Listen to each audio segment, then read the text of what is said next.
شروع اللہ کا نام لے کر جو بڑا مہربان نہایت رحم والا ہے۔ مومنو، اگر تم میری راہ میں لڑنے اور میری خوشنودی طلب کرنے کے لیے مکے سے نکلے ہو تو میرے اور اپنے دشمنوں کو دوست نہ بناؤ۔ تم تو ان کو دوستی کے پیغام بھیجتے ہو اور وہ دین حق سے جو تمہارے پاس آیا ہے منکر ہیں، اور اس وجہ سے کہ تم اپنے پروردگار یعنی اللہ تعالیٰ پر ایمان لائے ہو، پیغمبر صلی اللہ علیہ وآلہ وسلم کو اور تم کو جلا وطن کرتے ہیں۔ تم ان کی طرف پوشیدہ پوشیدہ دوستی کے پیغام بھیجتے ہو، اور جو کچھ تم مخفی طور پر اور جو علل اعلان کرتے ہو وہ مجھے معلوم ہے، اور جو کوئی تم میں سے ایسا کرے گا وہ سیدھے رستے سے بھٹک گیا۔ اگر یہ کافر تم پر قدرت پالیں تو تمہارے دشمن ہو جائیں، اور ایذا کے لیے تم پر ہاتھ بھی چلائیں اور زبانیں بھی، اور یہ چاہتے ہیں کہ تم کسی طرح کافر ہو جاؤ۔ قیامت کے دن نہ تمہارے رشتے ناتے کام آئیں گے اور نہ اولاد۔ اس روز وہی تم میں فیصلہ کرے گا، اور جو کچھ تم کرتے ہو اللہ اس کو دیکھتا ہے۔ مسلمانوں، تمہیں ابراہیم اور ان کے رفقا کی نیک سیرت کو اپنانا ضروری ہے۔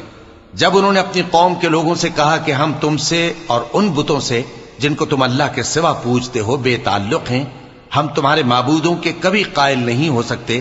اور جب تک تم ایک اللہ پر ایمان نہ لاؤ ہم میں تم میں ہمیشہ کھلم کھلا عداوت اور دشمنی رہے گی۔ ہاں، ابراہیم نے اپنے باپ سے یہ ضرور کہا تھا کہ میں آپ کے لیے مغفرت مانگوں گا، اور میں اللہ کے سامنے آپ کے بارے میں کسی چیز کا کچھ اختیار نہیں رکھتا۔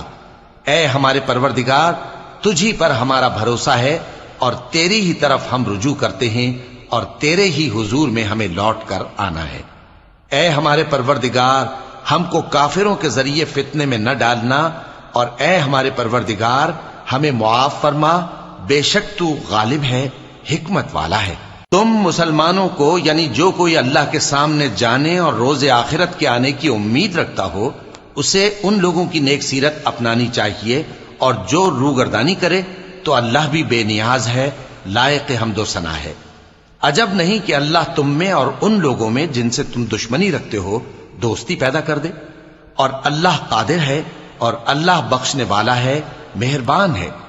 جن لوگوں نے تم سے دین کے بارے میں جنگ نہیں کی اور نہ تم کو تمہارے گھروں سے نکالا، ان کے ساتھ بھلائی اور انصاف کا سلوک کرنے سے اللہ تم کو منع نہیں کرتا۔ اللہ تو انصاف کرنے والوں کو دوست رکھتا ہے۔ اللہ انہی لوگوں کے ساتھ تم کو دوستی کرنے سے منع کرتا ہے جنہوں نے تم سے دین کے بارے میں لڑائی کی اور تم کو تمہارے گھروں سے نکالا اور تمہارے نکالنے میں اوروں کی مدد کی۔ تو جو لوگ ایسوں سے دوستی کریں گے وہی ظالم ہیں۔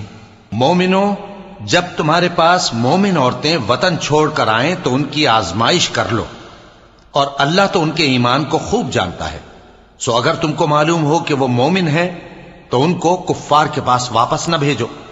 کہ نہ یہ ان کو حلال ہیں اور نہ وہ ان کو حلال ہیں، اور جو کچھ انہوں نے ان پر خرچ کیا ہو وہ ان کو دے دو، اور تم پر کچھ گناہ نہیں کہ ان عورتوں کو مہر دے کر ان سے نکاح کر لو، اور کافر عورتوں کے ساتھ تعلقات نکاح باقی نہ رکھو، یعنی انہیں کفار کو واپس دے دو، اور جو کچھ تم نے ان پر خرچ کیا ہو تم ان سے طلب کر لو،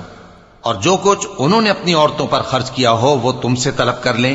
یہ اللہ کا حکم ہے جو تم میں فیصلہ کیے دیتا ہے، اور اللہ جاننے والا ہے، حکمت والا ہے۔ اور اگر تمہاری بیویوں میں سے کوئی تمہارے ہاتھ سے نکل کر کافروں کے پاس چلی جائے اور اس کا مہر وصول نہ ہوا ہو، پھر تم ان سے جنگ کرو اور ان سے تم کو غنیمت ہاتھ لگے، تو جن کی بیویاں چلی گئی ہیں ان کو اس مال میں سے اتنا دے دو جتنا انہوں نے خرچ کیا تھا، اور اللہ سے جس پر تم ایمان لائے ہو ڈرتے رہو۔ اے پیغمبر صلی اللہ علیہ وآلہ وسلم، جب تمہارے پاس مومن عورتیں اس بات پر بیعت کرنے کو آئیں کہ نہ تو اللہ کے ساتھ شرک کریں گی، نہ چوری کریں گی، نہ بدکاری کریں گی، نہ اپنی اولاد کو قتل کریں گی، نہ اپنے ہاتھ پاؤں کے درمیان کوئی بہتان باندھ لائیں گی، اور نہ نیک کاموں میں تمہاری نافرمانی کریں گی، تو ان سے بیعت لے لو اور ان کے لیے اللہ سے بخشش مانگو، بے شک اللہ بخشنے والا ہے، مہربان ہے۔ مومنو، ان لوگوں سے جن پر اللہ غصے ہوا ہے دوستی نہ کرو، کیونکہ جس طرح کافروں کو مردوں کے جی اٹھنے کی امید نہیں، اسی طرح ان لوگوں کو بھی آخرت کے آنے کی امید نہیں۔